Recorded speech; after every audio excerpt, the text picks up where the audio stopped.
Jika wilayah kutub selatan bisa kita lihat bentuknya dan terpampang nyata di bumi bagian selatan, lalu di bumi paling utara, loh, kok nggak ada sesuatu yang terhampar seperti di selatan ya, Geolovers? Kutub utaranya sembunyi di mana nih? Yuk, langsung saja simak ulasan geografi berikut ini.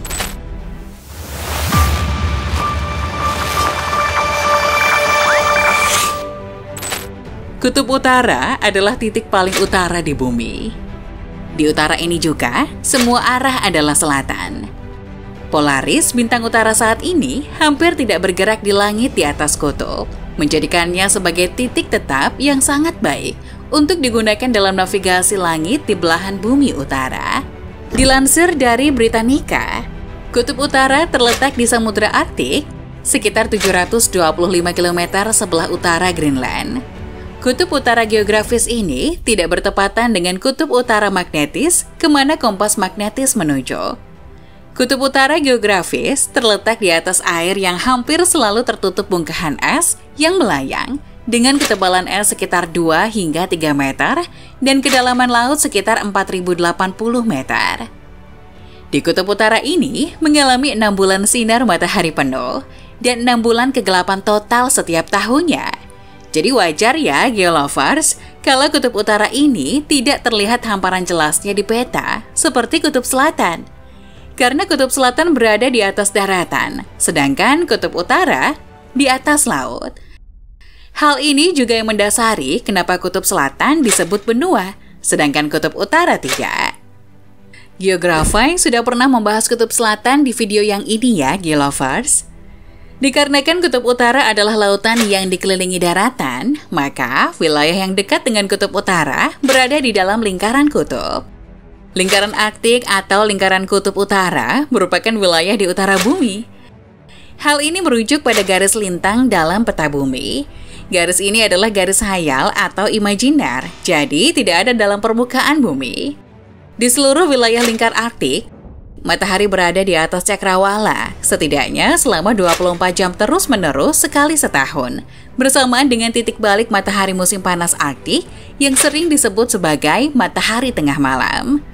Demikian pula sehubungan dengan titik balik matahari musim dingin Arktik, matahari Arktik akan berada di bawah cakrawala di seluruh area, setidaknya selama 24 jam terus-menerus yang dapat dengan mudah disebut malam tengah hari. Lingkaran Arktik memotong 8 negara dan wilayah, termasuk Norwegia, Swedia, Greenland, Denmark, Finlandia, Rusia, Amerika Serikat, Kanada, dan Islandia. Sedangkan wilayah ibu kota negara yang masuk dalam lingkaran kutub utara adalah Reykjavik, Islandia, Helsinki, Finlandia, Oslo, Norwegia, Tallinn, Estonia, Stockholm, Swedia, Riga, Latvia, Moskow, Rusia, Copenhagen, Denmark, Vilnius, Lithuania, dan Minsk, Belarus. Di antara wilayah yang berada di lingkaran kutub utara, seperti yang dilansir dari Wikipedia, daratan yang terdekat dengan kutub utara adalah Pulau Kavakluban. Di lepas pantai utara Greenland, sekitar 700 km jauhnya. Meskipun beberapa tepian kerikil semi permanen terletak sedikit lebih dekat. Sedangkan tempat terdekat yang dihuni secara permanen adalah Allard, Nunavut, Kanada, yang terletak 817 km dari kutub. Kutub utara jauh lebih hangat daripada kutub selatan atau Antartika.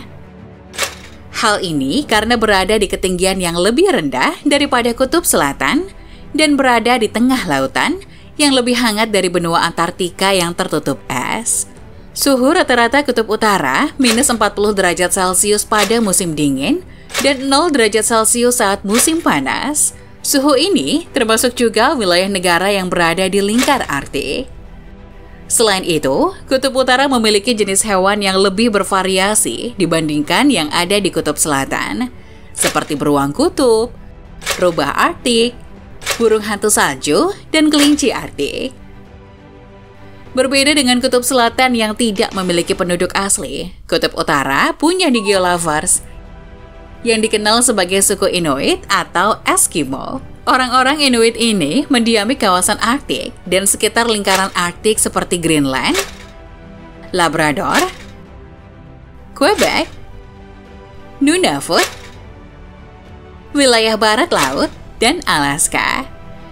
Namun, tidak ada yang benar-benar tinggal di kutub utara.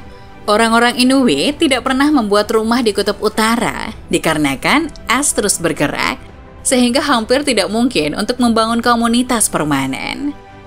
Dewan Arktik yang terdiri dari negara-negara dengan wilayah di lingkaran Arktik menangani masalah yang dihadapi negara-negara dan penduduk asli Arktik.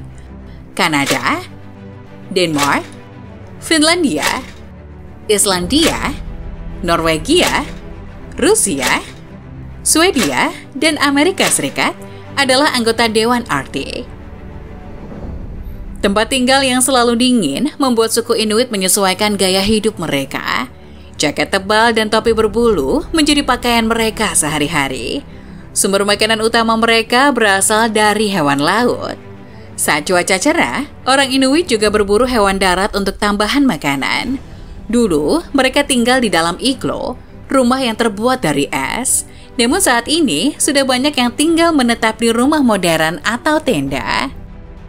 Wilayah Arktik secara bagaimanapun adalah subjek perdebatan teritorial yang sengit antara Amerika Serikat, Kanada, Rusia, Norwegia, dan Denmark melalui wilayah otonom Greenland. Saat ini, menurut hukum internasional, tidak ada negara yang memiliki kutub utara atau wilayah samudra Arktik yang mengelilinginya. 5 negara Arktik di sekitarnya, Rusia, Kanada, Norwegia, Denmark melalui Greenland, dan Amerika Serikat dibatasi pada zona ekonomi eksklusif sejauh 370 km di lepas pantai mereka, dan wilayah di luarnya dikelola oleh Otoritas Dasar Laut Internasional. Perairan di luar laut teritorial dan ZEE dianggap sebagai laut lepas atau perairan internasional. Perairan tersebut dianggap sebagai warisan seluruh umat manusia. Perikanan di perairan ini hanya dapat dibatasi oleh perjanjian internasional, serta eksplorasi dan eksploitasi sumber daya mineral di dalam dan di bawah dasar laut di wilayah Arktik dikelola oleh Otoritas Dasar Laut Internasional (PBB). Setelah meratifikasi Konvensi Perserikatan Bangsa-Bangsa tentang Hukum Laut, suatu negara memiliki waktu 10 tahun untuk mengajukan klaim atas landas kontinen yang diperpanjang, yang jika divalidasi memberikannya hak eksklusif atas sumber daya di atas atau di bawah dasar laut negara tersebut. Tidak seperti Kutub Selatan, yang wilayahnya dijadikan pusat penelitian dan hampir memiliki stasiun penelitian di setiap penjurunya. Namun, Kutub Utara tidak. Karena Kutub Utara berada di atas es yang melayang, sulit dan mahal bagi para ilmuwan dan penjelajah untuk mempelajarinya. Tidak ada tanah atau tempat untuk fasilitas permanen, sehingga sulit untuk menyiapkan peralatan. Penelitian yang paling konsisten di Kutub Utara berasal dari Stasiun Penelitian Pengapungan Berawak. Rusia mengirimkan stasiun drifting hampir setiap tahun, semuanya bernama NP, yakni singkatan dari North Pole untuk Kutub Utara. Stasiun drifting memantau bongkahan es, suhu, kedalaman laut, arus, kondisi cuaca, dan biologi kelautan di Kutub Utara. Sesuai dengan namanya, stasiun bergerak bersama bongkahan es yang hanyut di Samudra Arktik. Stasiun ini biasanya bertahan 2 atau 3 tahun sebelum iklim yang lebih hangat di Laut Greenland memecah gumpalan es.